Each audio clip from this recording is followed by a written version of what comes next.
I woke up this morning and my dog urinated on my vintage white dress. Many people dedicated their lives to make that dress, and many people tried to prevent its making. Now, when I look at it, all I see is this huge yellow stain.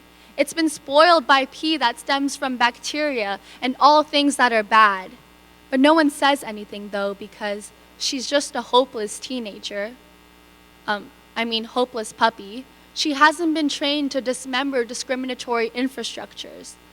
Trained to not urinate on valuable things and contaminate them with stains of racism, sexism, and classism. Stains of urine. Point is, like my dog peed on my vintage white dress this morning, modern feminists are contaminating feminism. We can no longer serve as lapdogs to systems of oppression.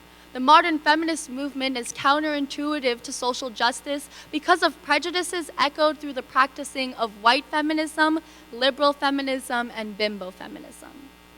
Firstly, white feminists are counterintuitive to social justice because of their subjective efforts when it comes to battling sexism. They seek to capitalize off the racial hierarchy and indulge in performative activism, preaching socialist values without taking the initiative to implement them. For example, Miss Taylor Swift. Now, before the Swifties come after me and choke me with their friendship bracelets, I was once a huge stan. Was a huge folklore evermore girly, but she brands herself as an activist, although remains silent when it comes to the suffering of women of color. Since October 7th, more than 5,300 Palestinian women have been murdered. They're being specifically targeted and purposely starved. They've been stripped of their menstrual products, and we've seen a 300% rise in miscarriages since the bombings began. If you want to argue that this is a political issue rather than a humanitarian one, you'd be wrong. But even so, she's had no problem involving herself in politics in the past. Dealing with white feminists is like failing math and seeing the person next to you complain about getting a 98%. The discrepancy of importance placed towards the issues of women of color and white women is one notably dystopian.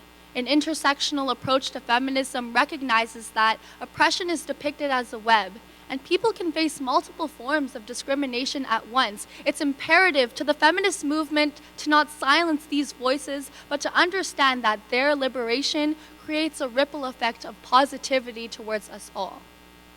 Secondly, bimbo feminism. Who's gonna tell these little girls that just because you slap a pink bow onto something and obnoxiously preach girlhood, that doesn't make you a feminist? Terms like girl math or I'm just a girl romanticize the stereotype of women being intellectually inferior.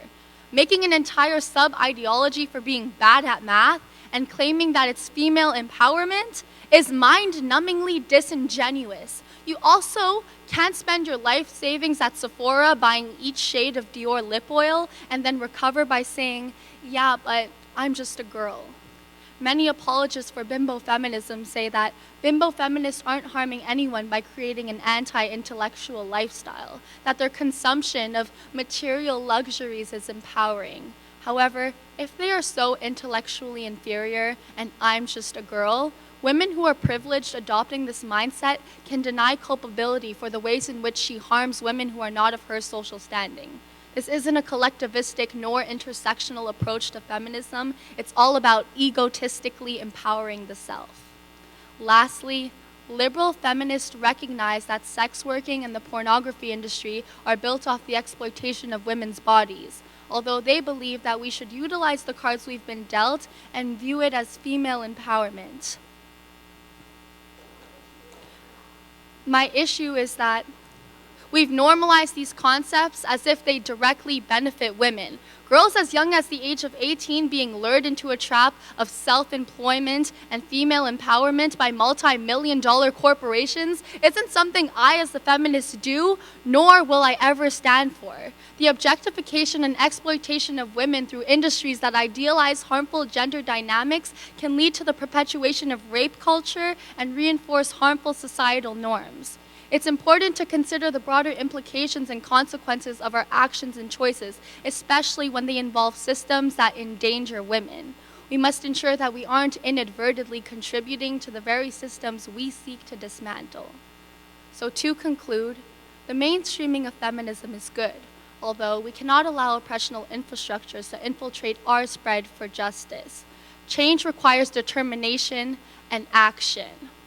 We cannot stand near the patriarchy's efforts to domesticate our spread for justice. They want to render us hopeless puppies because they know that a dog is a man's best friend, but a knowledgeable feminist is an evil man's greatest fear.